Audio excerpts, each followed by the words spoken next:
on, YouTube? So, I'm back in Wichita, and had 3 weeks in Vegas. 3 fun weeks. Blew a lot of money. Rented several cars. And saw a Corvette ZR1 convertible. Had manufacturer's plates, so yeah, it was definitely a Corvette ZR1. Here's the clip of it. Still can't see shit. I feel like we might get in trouble. That's a ZR1. That's 700 and some odd horsepower. I know. I can't get anything but the mirror in this. You can stick your arm out the window. I don't want to drop your fucking GoPro. Now hold on to it.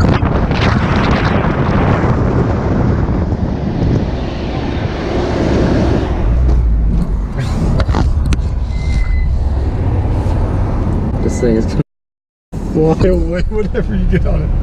That's fucking ZR1. As he folds his top down in front of you because we're pediments. It also has manufacturer plates on it, so that's kind of weird. Yeah.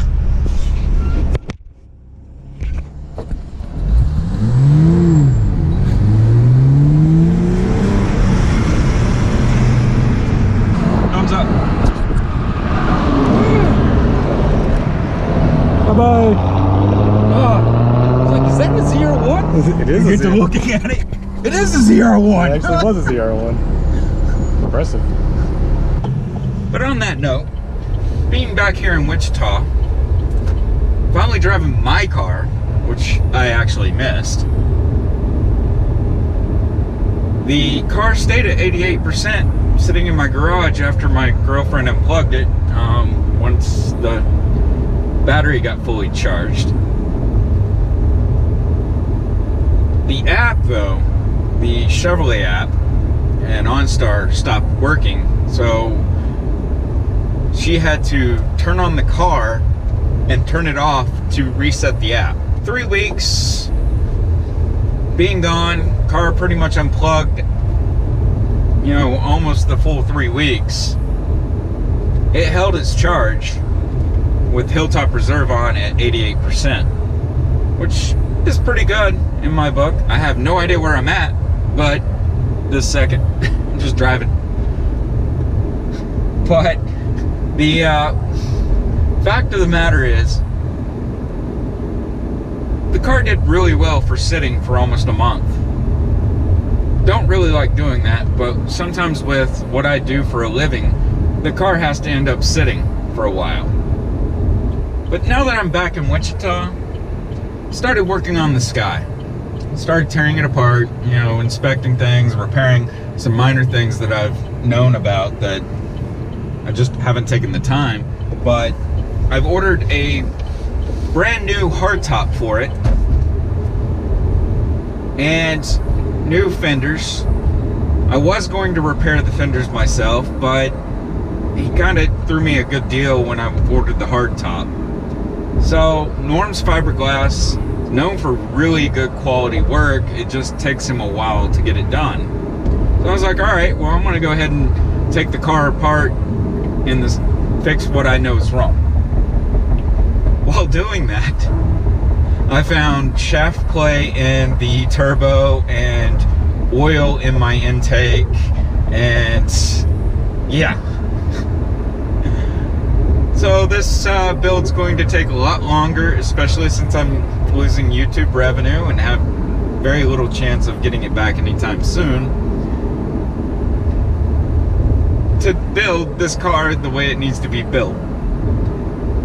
I really was planning on just keeping the LNF in it and doing some more minor upgrades, but that just isn't working out right this second.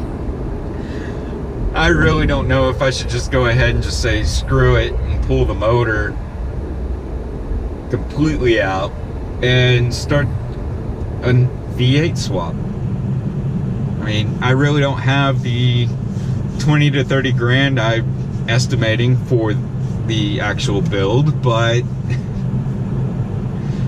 if I'm not going to be able to drive the car, for a while,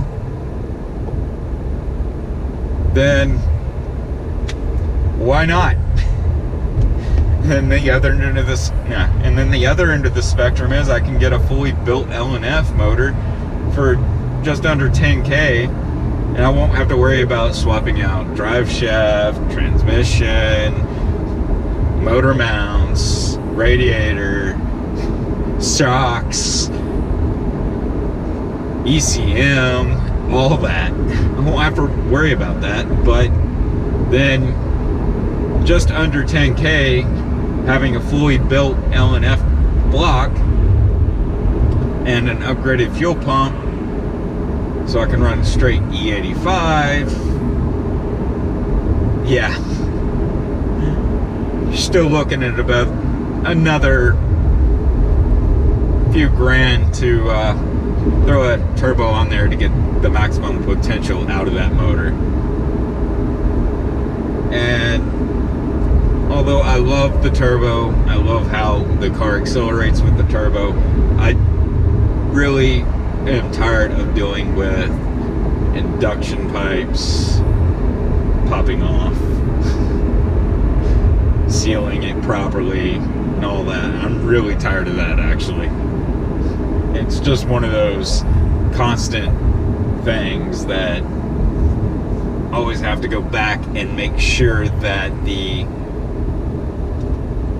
clamps are tightened down. I'm not really sure if I want to do the motor swap, and I'm not really sure if I don't. I'm just kind of,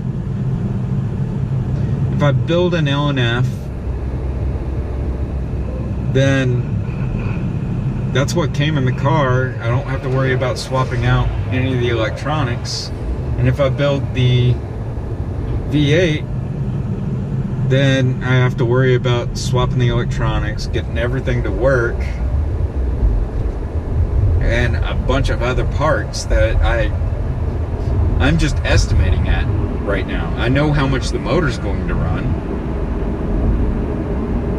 and I know how much I can get a transmission for, but beyond that, I can't find the drive shaft that I would need to replace it with. And I'm talking about a really good drive shaft that can handle the power that I'm looking at. And then you gotta think about the rear end and that amount of power, and having that swapped over.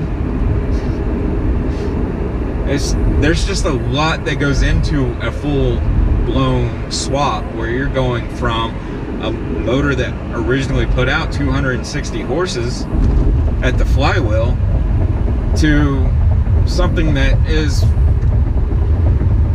putting out 3 times that much, 4 times that much. It's just, I don't know what to do.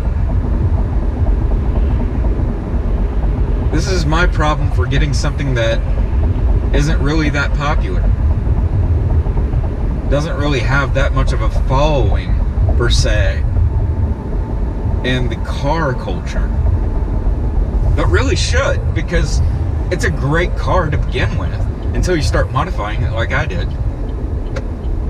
Very reliable car, until you start modifying it like I did.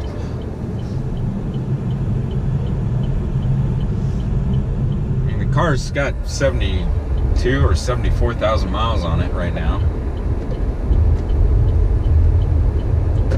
and it's 11 years old as of this year. That's under 10,000 miles a year, so yeah. Either way, I mean, I really think the cheapest option is to go with the L&F. Fully built L&F, but I don't have the money for that right this second either.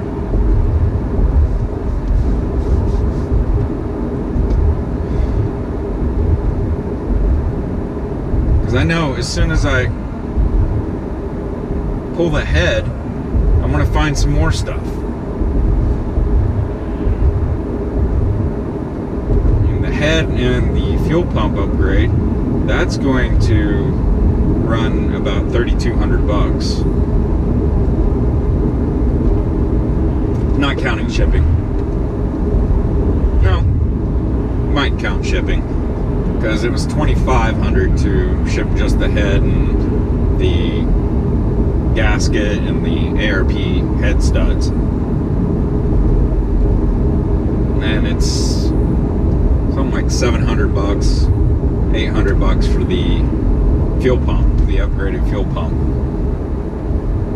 which would allow me to run straight E85 instead of having to worry about getting E30 or E47 mixes and all that.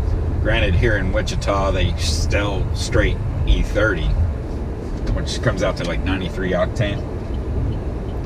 But I can run E85 straight.